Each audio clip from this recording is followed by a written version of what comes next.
बेलेरू में चर्चा और बेलेरू में आप सबके साथ संवाद करने का एक मौका मिला। मंचासीन समस्त महानुभाव और मेरे सामने बैठे हुए डांगी समाज और आसपास से आए हुए सभी समाज के मेरे महानुभावों, आप सबको मेरा प्रणाम।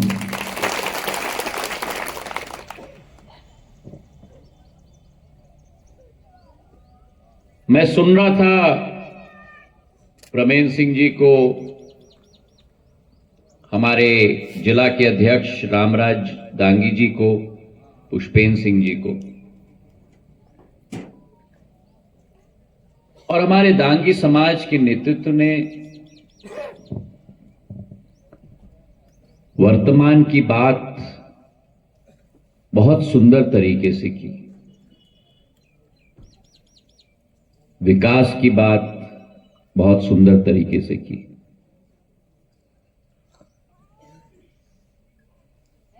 लेकिन मैं मानता हूं कि ऐसे सम्मेलनों के जरिए हमारे समाज का एक गौरवान्वित इतिहास रहा है। उस इतिहास का उल्लेख भी ऐसे सामाजिक सम्मेलनों से होना ही चाहिए, क्योंकि जब समाज का इतिहास का उल्लेख होता है, जैसे जैसे आधुनिक जमाना आ रहा है और जैसे जैसे हम डब्बे में कैद होते जा रहे हैं, बड़ी अजीब चीज है ये डब्बा। डब्बे के बिना जिंदगी नहीं जी जा सकती और डब्बे के साथ भी जिंदगी नहीं जी जा सकती। कई बार तो मैं आश्चर्यचकित रह जाता हूं।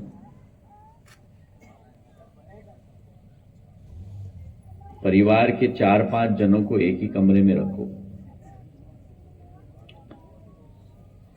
पुराने जमाने में शाम के समय में परिवार का मुखिया बैठता था, परिवारजन बैठते थे, चर्चा होती थी, एक दूसरे के साथ संवाद होता था,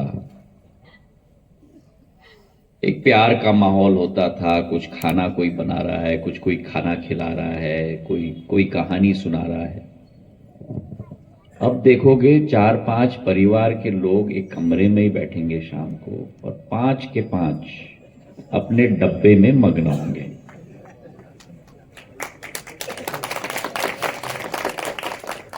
मतलब कोई संवाद नहीं, सभी के सब डब्बे में मग्न। और इससे और आश्चर्यचकित बात मैं कहता हूं, एक बार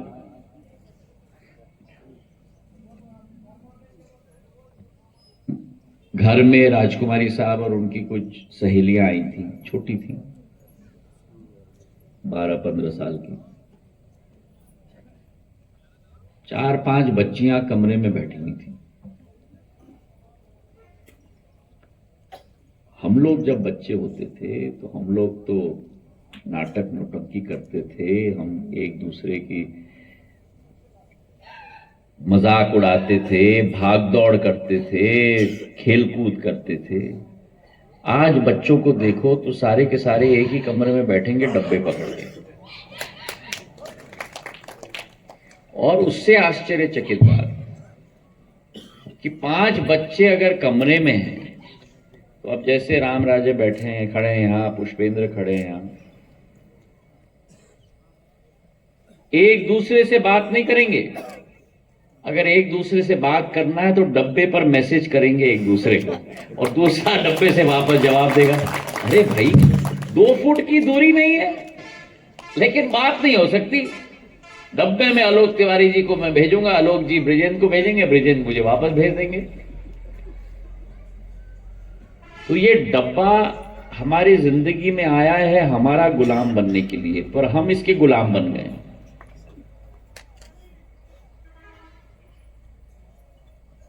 तो मेरा कहने का तात्पर्य यह था कि ऐसे सम्मेलनों में थोड़ा समाज की इतिहास की बात भी होनी चाहिए। हम कहां से आए हैं, किसके वंशज हैं, हमारा क्या इतिहास है। और जब इतिहास का एहसास होगा तभी ही वर्तमान और भविष्य की रूपरेखा हम लोग बना पाएंगे। और डांगी समाज का इतिहास एक गौरवान्वित इतिहास है। अगर इतिहास के पन्नों को आप पलटो, शायद कोई और समाज हो जिनका शांत स्वभाव और शालीन व्यवहार आपको दुनिया में मिले डांगी समाज की तरीके का। और जहां शांत स्वभाव है, शालीनता है, वहां कर्मठता भी है। मतलब लक्ष्य निर्धारित कर दिया तो कर्मठ, साफ दिल से, छल कपट नहीं, साफ दिल से उस लक्ष्य की पूर्ति करने के लिए पूर्ण कर्मठता से कार्य अगर करना है तो डांगी समाज को देखो।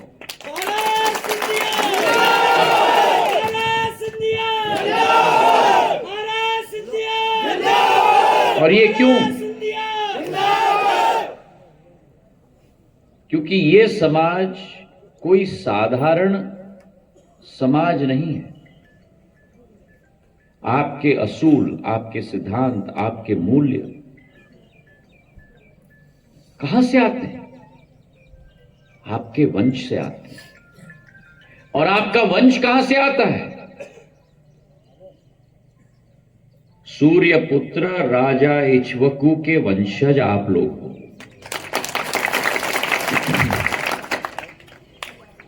सूर्य पुत्र राजा इक्ष्वाकु के वंशज आप लोग हो, जिस वंशावली में भगवान श्री राम का जन्म हुआ है।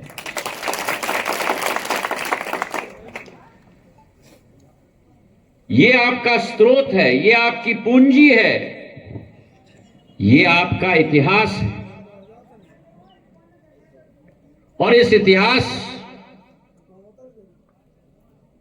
कि अगर हम बात करें, हरि विष्णु के 7वें अवतार भगवान श्री राम का जन्म इस पृथ्वी पर हुआ था लोक कल्याण के लिए और आदर्श की प्रस्तुतिकरण के लिए। और उस वंशावली के साथ आपका जुड़ाव है, तो डांगी समाज को तो मैं प्रणाम करता हूं। अब ये इतिहास आपको आने वाले पीढ़ी के रग रग में डालने की जिम्मेदारी बुजुर्गों की होती है। क्योंकि आप नहीं डालोगे तो आपकी पीढ़ी के साथ ये इतिहास भी विलीन हो जाएगा। और ऐसे सम्मेलनों से ये इतिहास दोहराना जरूरी है। हमारा प्रसिद्ध नरवर का किला है करेरा में, शाष्टांग देवी विराजती हैं। वो नरवर का किला किसने बनाया? डांगी समाज के राजा देलन ने बनाया था। आपकी समाज की प्रतिष्ठा, प्रभुता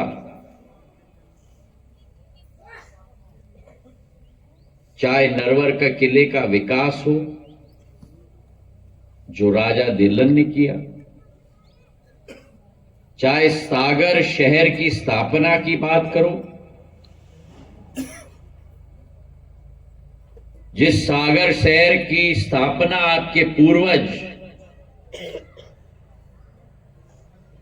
उदयवान शाह जी के द्वारा किया गया था। उदयन शाह जी ने सागर की स्थापना की और वे अकेले एक राजा थे जिन्होंने 300 राजाओं के साथ युद्ध करके पराक्रम में सबको मात दे दी थी। ऐसे राजा के वंशज आप लोग दांगी समाज के लोग। ये इतिहास की बात हो गई।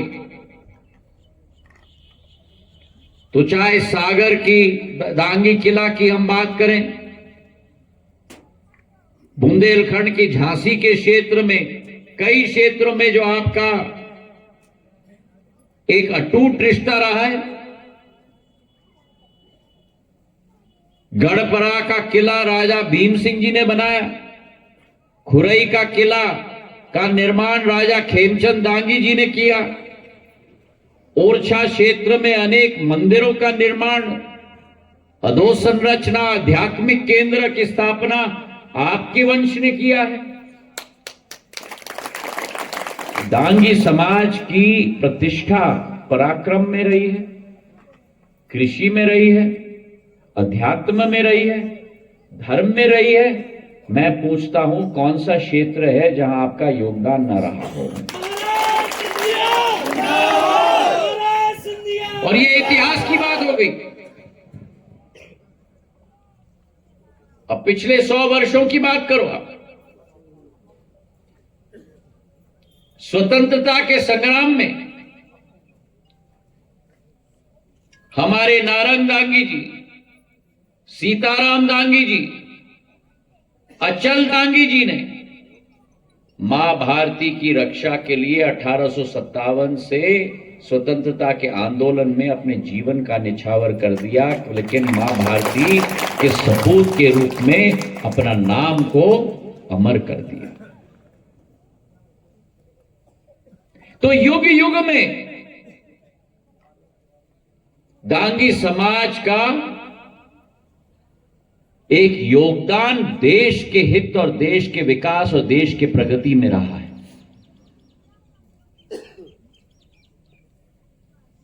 उन्नीस 1971 में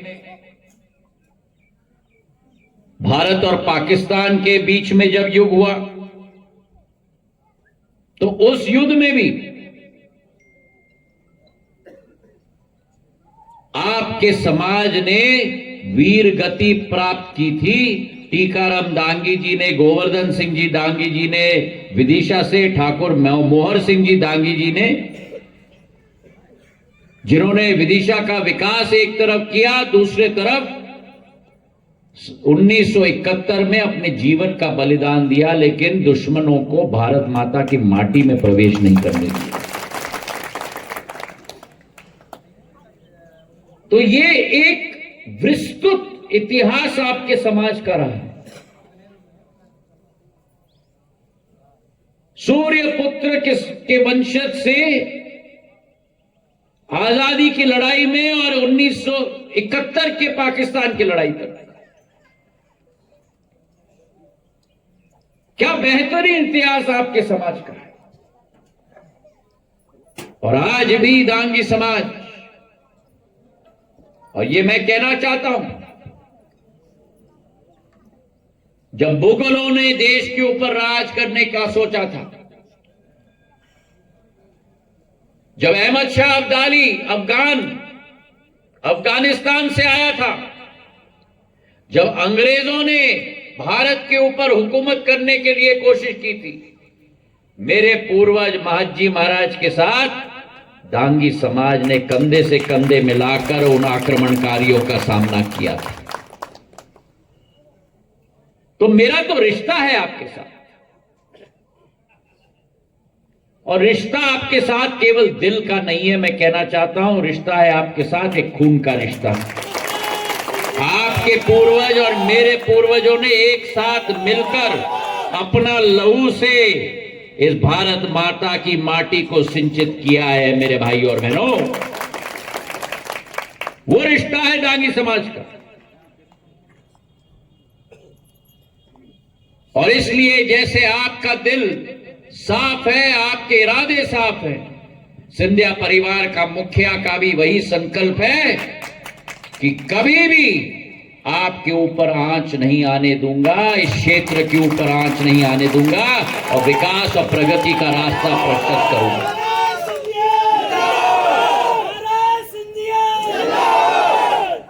और जो अभी पुष्पेंद्र ने कहा, चाहे वो सब स्टेशन की बात हो, सड़क की बात हो, मुंगावली में केंद्र विद्यालय की बात हो, और सही कहा, अर्जुन सिंह जी का तबीयत ठीक नहीं था, लेकिन फिर भी व्हीलचेयर में आए मेरे लिए।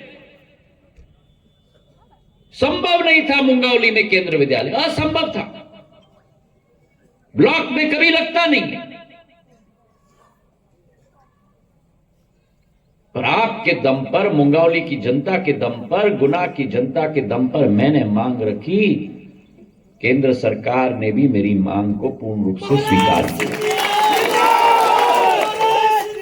और आज मैं पुष्पेंद्र और आप सबको कहना चाहता हूं, आलोक जी, ब्रिजेन जी, हम लोग अशोकनगर से आ रहे हैं। सांसद खेल महोत्सव का पुरस्कार वितरण समारोह में शिरकत करके आ रहे हैं। और मुझे आश्चर्य हुआ, मैं एक सब खिलाड़ी से हाथ मिला के ऐसे ऐसे मिल रहा था, तो मैंने लड़कियों का टी शर्ट देखा, तो लड़कियों के टी शर्ट पे लिखा हुआ था केंद्र विद्यालय मुंगावली। मैंने कहा, तुम मेरे केंद्र विद्यालय से आई हो?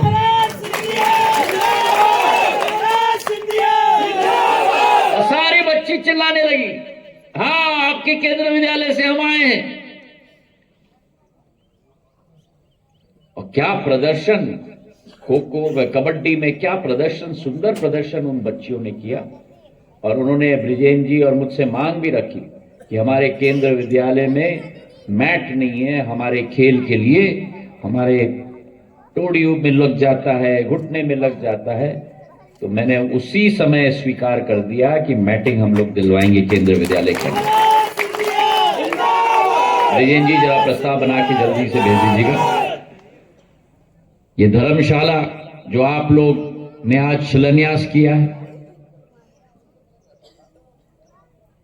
समाज का धर्मशाला बनना चाहिए, जरूर बनना चाहिए। पर आज इस मंच से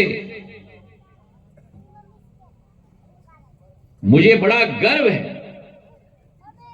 कि मेरे समाज का अध्यक्ष रामराज जी ने जो भावनाएं इस मंच से उत्पन्न की, ये धर्मशाला तो हम अपना बना रहे हैं, लेकिन महाराज हर समाज को हम यहां लाएंगे, हर समाज के लिए बनेगा। यही महानता है आपकी समाज की, रामराज। और मैं सल्यूट करता हूं आप लोग। शायद ये एकमात्र समाज है जिसने मंच से ये ऐलान कर दिया।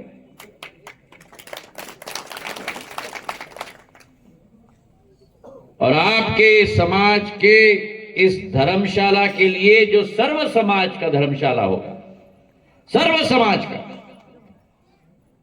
मेरे तरफ से आपको कोई और भी जरूरत होगी तो आप केवल एक बार पुकार लेना।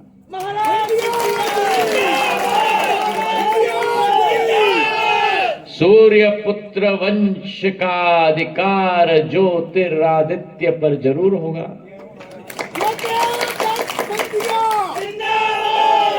मैं आपका था, मैं आपका हूं, और मैं आपका जीवन के अंतिम सांस तक रहूंगा। आप आगे बढ़ो, अपने समाज को आगे बढ़ाओ, और अपने समाज के साथ संपूर्ण क्षेत्र को आगे बढ़ाओ। आप समझना कि आपके स्वर में केवल अकेला आपका स्वर नहीं है, आपके स्वर में सिंधिया परिवार के मुखिया का स्वर भी है आपके साथ। इन्हीं भावनाओं के साथ आपका बहुत बहुत धन्यवाद। जय हिंद, जय भारत।